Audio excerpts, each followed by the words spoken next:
ಇತಿಹಾಸ ಪಠ್ಯಕ್ರಮವಾದ ಹೈದರಾಲಿಯ ಜೀವನ, ಹೈದರಾಲಿಯ ದಂಡಯಾತ್ರೆಗಳು, ಯುದ್ಧಗಳು ಅಥವಾ ದಾಳಿಗಳು ಯಾವ ರೀತಿಯಾಗಿ ಕಂಡುಬರಲಾಗಿದೆ.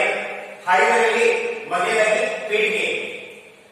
ಈ ಹಿಂದೆ ತಿಳಿಸಿರುವಂತೆ ದಳವಾಯಿ ನಂದರಾಜನ ಕಾಲದಲ್ಲಿ ಹೈದರಾಲಿಯು ಸೈನಿಕನಾಗಿ, ಹೈದರಾಲಿಯು ದಂಡನಾಯಕನಾಗಿ, ಹೈದರಾಲಿಯು ಸೌದಾರನಾಗಿ ತನ್ನ ಕಾರ್ಯವನ್ನು ಸಮರ್ಥವಾಗಿ ನಿರ್ವಹಿಸಿದನು.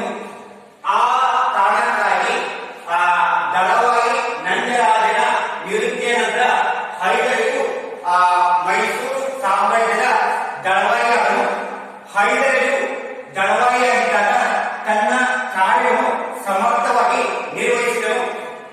ಎರಡನೆಯ ಕೃಷ್ಣರಾಜ ಒಡೆಯರ ನಂತರ ಹೈದರಾಲಿಯು ಮೈಸೂರು ಸಾಮ್ರಾಜ್ಯದ ಸುಲ್ತಾನನು.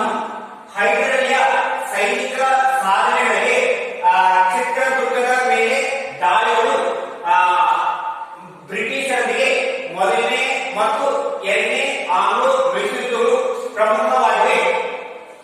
ಹೈದರಾಲಿಯು ಕೇವಲ ಸೈನಿಕ ಸಾಧನೆಗಳಿಗೆ ಅಷ್ಟೇ ಅಲ್ಲದೆ ಹೈದರಾಲಿಯು ತನ್ನ ಸಾಮ್ರಾಜ್ಯಕ್ಕೆ ಆಡಳಿತ, ಸಾಮಾಜಿಕ, ಆರ್ಥಿಕ, ಧಾರ್ಮಿಕ, ಸಾಹಿತ್ಯ, ಶಿಕ್ಷಣ, ಕಲೆ, ವಾಸ್ತುಶಿಲ್ಪಗಳಿಗೆ ಕೊಡುಗೆಯನ್ನು ನೀಡಿದ್ದಾನೆ. ಹೈದರಾಲಿಯು ಪತ್ತೆ ಬಹದ್ದೂರ್ ಎಂಬ ಬಿರುದನ್ನು ಧರಿಸಿಕೊಂಡಿದ್ದನು. ನಂತರ ಹೈದರಾಲಿಯ ಜೀವನ. ಹೈದರಾಲಿಯು ಕ್ರಿಸ್ತಶಕ 1721ರಲ್ಲಿ ಕೋಲಾರ ಜಿಲ್ಲೆಯ ಬೂದಿಕೋಟೆಯಲ್ಲಿ ಜನಿಸಿದನು.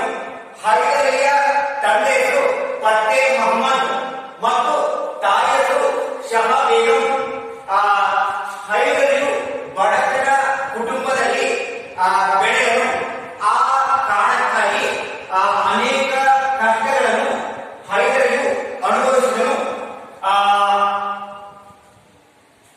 ಹೈದರಾಲಿಯ ತಂದೆಯಾದ ಪತ್ತೆ ಮೊಹಮ್ಮದನು ಸುಮಾರು 12 ಜನ ಮಕ್ಕಳನ್ನು ಹೊಂದಿದನು. ಆ ಕಾರಣಕ್ಕಾಗಿ ಬಡತನದಲ್ಲಿ ಜೀವನವನ್ನು ಸಾಗಿಸುತ್ತಿದ್ದರಿಂದ ತನ್ನ ಮಕ್ಕಳಿಗೆ ಶಿಕ್ಷಣವನ್ನು ಮತ್ತು ಸೈನಿಕ ತರಬೇತಿಯನ್ನು ಕೊಡಲು ಸಾಧ್ಯವಾಗಲಿಲ್ಲ. ಹೈದರಾಲಿಯು ತನ್ನ ಸೈನಿಕ ಸಾಧನೆಯನ್ನು ಹಲವು ಪ್ರದೇಶಗಳಿಗೆ ದಾಳಿ ಮಾಡಿದರು. ಆ ಯುದ್ಧದಲ್ಲಿ ಚಿತ್ರದುರ್ಗದ ಮೇಲೆ 3 ಬಾರಿ ದಾಳಿ ಮಾಡಿದರು ಮತ್ತು ಬ್ರಿಟಿಷರಿಗೆ ಮೊದಲನೆಯ ಮತ್ತು ಎರಡನೆಯ ಆಂಗ್ಲೋ ಯುದ್ಧಗಳನ್ನು ಕೈಗೊಂಡರು. ಹೈದರಾಲಿಯು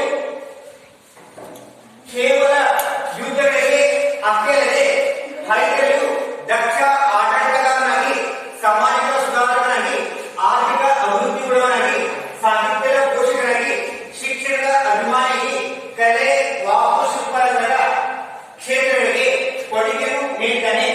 ಹೈದರಾಲಿಯು ಕ್ರಿಸ್ತಶಕ 1780ರಲ್ಲಿ ಬೆನ್ನು ರೋಗದಿಂದ ಬಳಲಿ ಮರಣ ಹೊಂದಿದನು.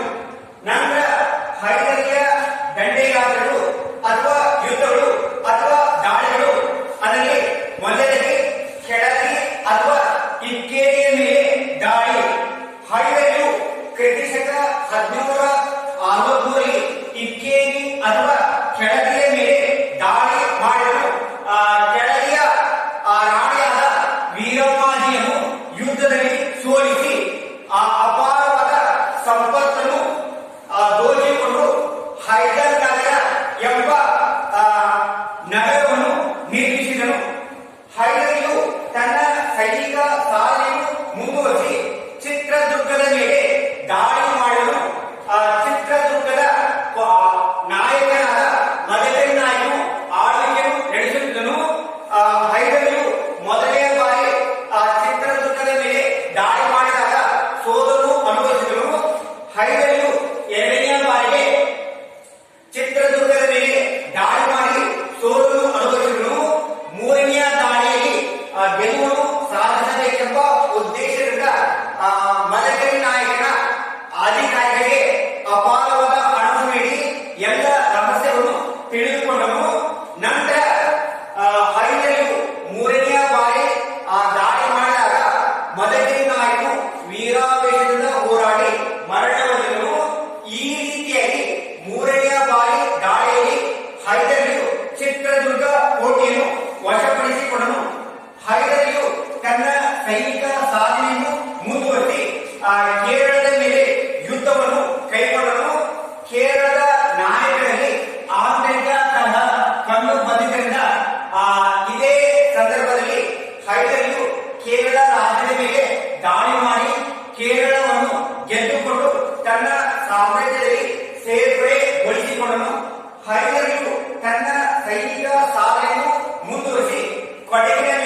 ಹೈದರಿಯು ತನ್ನ ಸೈನಿಕ ಸಾಧನೆಯನ್ನು ಮುಂದುವರಿಸಿ ಬಳ್ಳಾರಿ ಮತ್ತು ಬುತ್ತಿಯ ಮೇಲೆ ದಾಳಿ ಮಾಡಿದನು.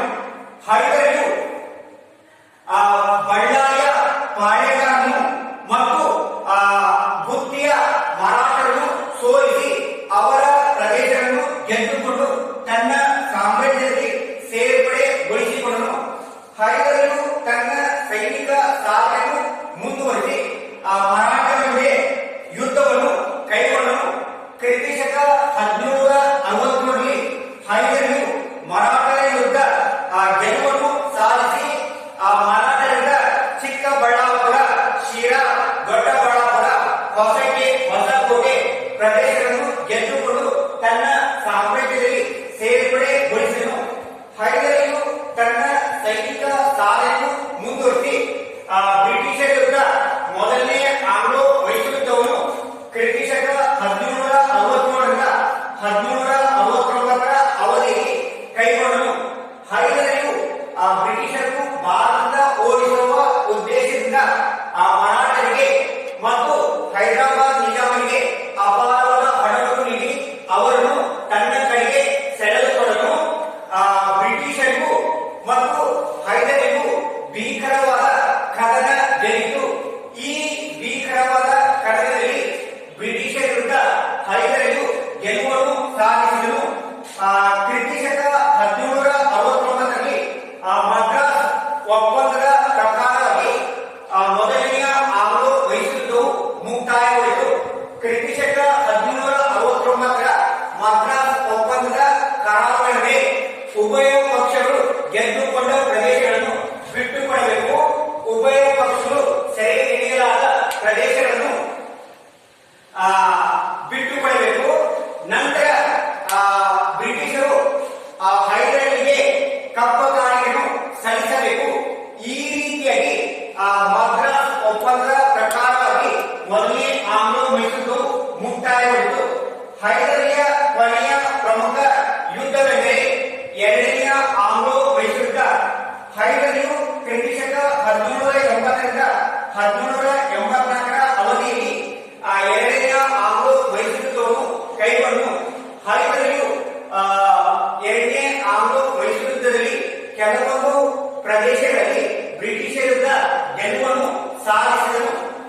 ಹೈದರಿಯು ಕ್ರಿಸ್ತಶಕ 1782ರಲ್ಲಿ ಎರಡನೆಯ ಆಂಗ್ಲೋ ಮೈಸೂರು ಯುದ್ಧವು ನಡೆಯುತ್ತಿರುವಾಗ ಹೈದರಿಯು ಬೆನ್ನು ರೋಗದಿಂದ ಬಳಲಿ ಮರಣ ಹೊಂದಿದನು.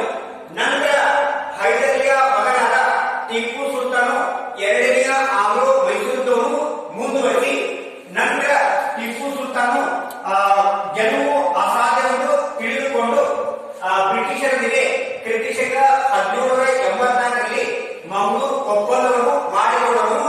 ಈ ಮಂಗಳೂರು ಒಪ್ಪಂದದ ಪ್ರಕಾರವಾಗಿ ಎರಡನೆಯ ಆಂಗ್ಲೋ ಮೈಸೂರು ಮುಕ್ತಾಯವಾಯಿತು. ನಂತರ ಕೊನೆಯದಾಗಿ ಉಪಸ್ವರ. ಹೀಗೆ ಹೈದರಿಯು ಮೈಸೂರು ಸುಲ್ತಾನಲ್ಲಿ ಒಬ್ಬನಾಗಿದ್ದಾನೆ. ಹೈದರಿಯ ಚಿತ್ರದುರ್ಗ ದಾಳಿ ಬ್ರಿಟಿಷರೊಂದಿಗೆ ಮೊದಲನೇ ಆಂಗ್ಲೋ ಮೈಸೂರು ಯುದ್ಧ, ಎರಡನೇ ಆಂಗ್ಲೋ ಮೈಸೂರು ಯುದ್ಧಗಳು ಪ್ರಮುಖವಾಗಿವೆ. ಹೈದರಿಯು ಕೇವಲ ಸೈನಿಕ ಸಾಧನೆಗಳಿಗೆ ಅಷ್ಟೇ ಅಲ್ಲದೆ ಹೈದರಿಯು ತನ್ನ ಸಾಮ್ರಾಜ್ಯಕ್ಕೆ ಆಡಳಿತ, ಸಾಮಾಜಿಕ, ಆರ್ಥಿಕ, ಧಾರ್ಮಿಕ, ಸಾಹಿತ್ಯ, ಶಿಕ್ಷಣ, ಕಲೆ, ವಾಸ್ತುಶಿಲ್ಪಗಳಿಗೆ ಕೊಡುಗೆಯನ್ನು ನೀಡಿದ್ದಾನೆ. ಹೈದರಿಯು ಫತ್ತೇ ಬಹದ್ದೂರ್ ಎಂಬ ಬಿರುದನ್ನು ಧರಿಸಿಕೊಂಡಿದ್ದನು. ಇಲ್ಲಿಗೆ ಹೈದರಿಯ ಅಧ್ಯಾಯವು ಮುಕ್ತಾಯವಾಗಿದೆ.